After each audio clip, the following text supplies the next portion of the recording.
Hi, I'm Jeff Murphy, and I'm going to talk to you about masking in Adobe Photoshop today.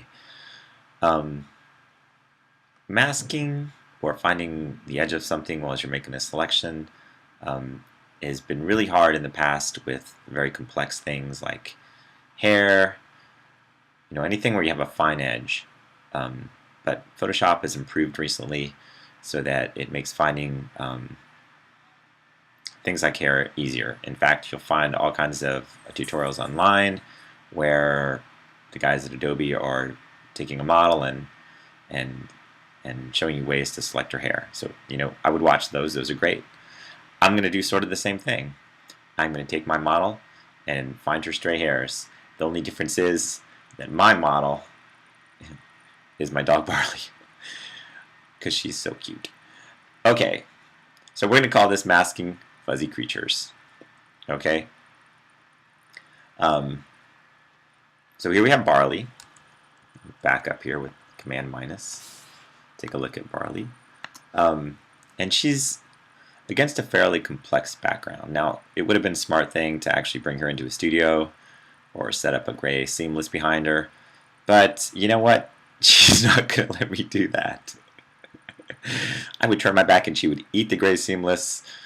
She would then trot mud all over it and pretty much just make my life a giant pain. So she likes to perch herself up on the picnic table, and that's where I was going to shoot her. I tried to isolate her against the darker woods.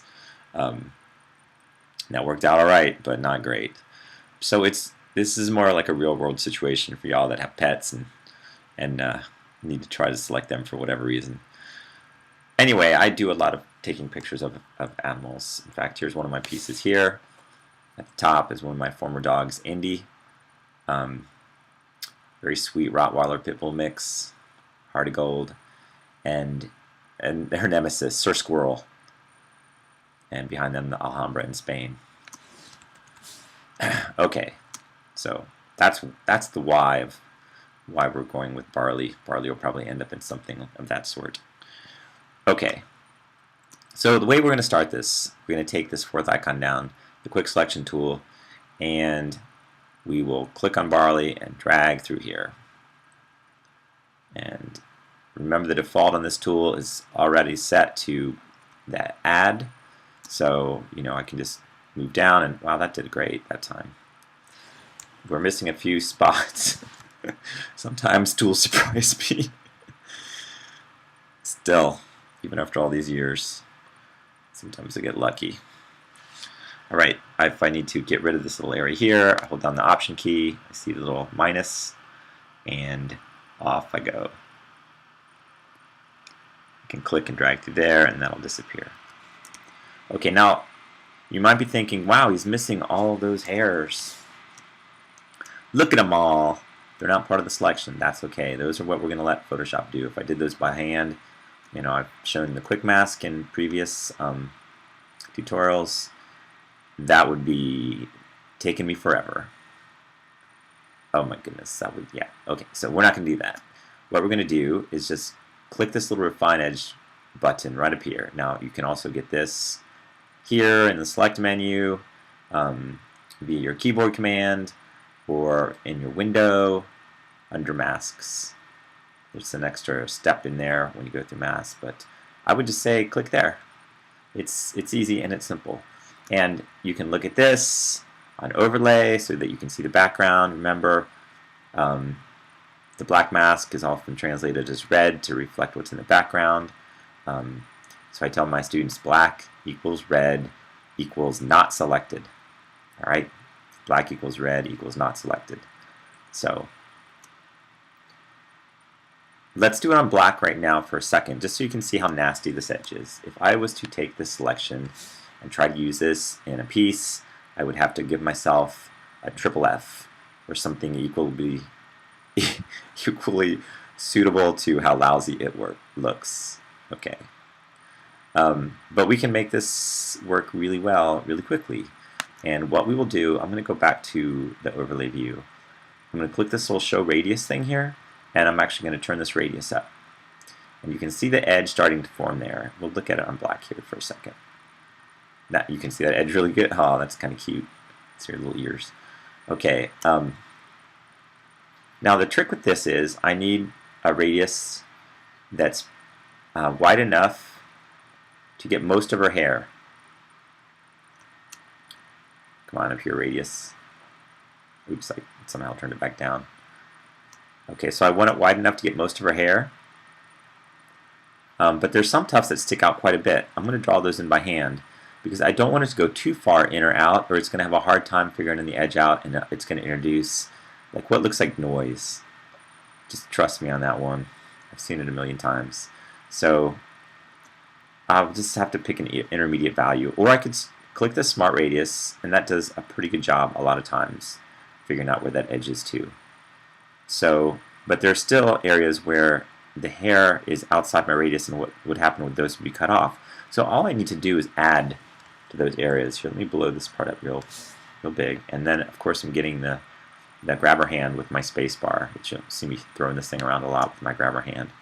All I need to do with this, maybe a little slightly smaller brush, is add to this area where the fur sticks out. The furs? No, it's fur, right? My dog has lots of furs. Okay, sorry, I got carried away there. Okay, there's some fur sticking out there. Of course, every time I move it, see me a second. So I would go through the whole thing this way, where there's a cute tufts around her neck. Her neck has got a lot of extra fur on it. Maybe I will increase. I mean, you know what? I'm going to take that Smart Radius off now because it's not being very smart. It's being a dumb radius. I'm sorry, Photoshop.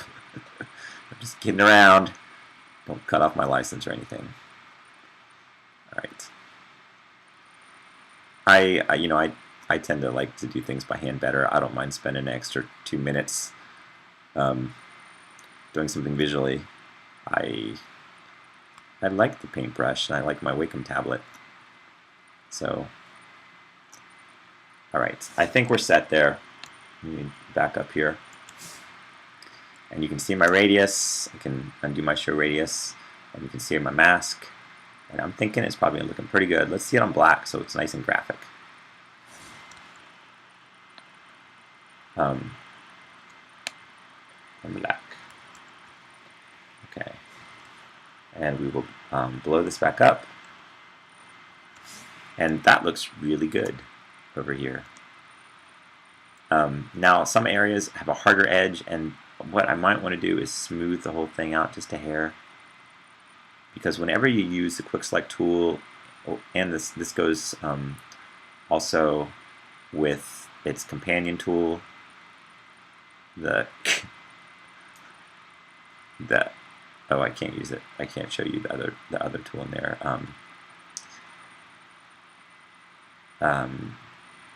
The Quick Select tool and the son of a bitch. I'm gonna have to start this whole thing over again because I can't think of what tool goes next to the Quick Select tool.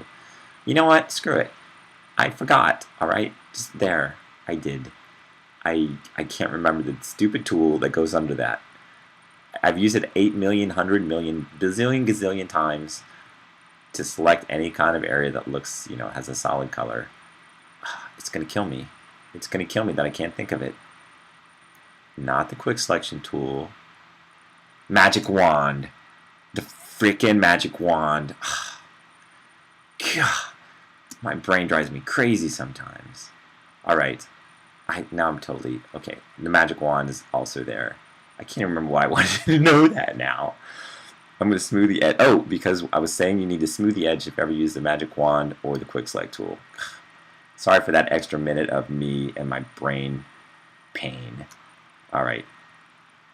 Last thing I'm going to do, I'm going to hit this decontaminate colors in case I have any chromatic aberration or stray color reflecting into the edges of my selection.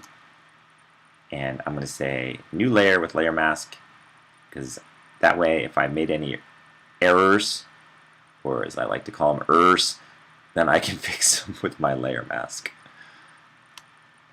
I shouldn't do these things so late in the evening.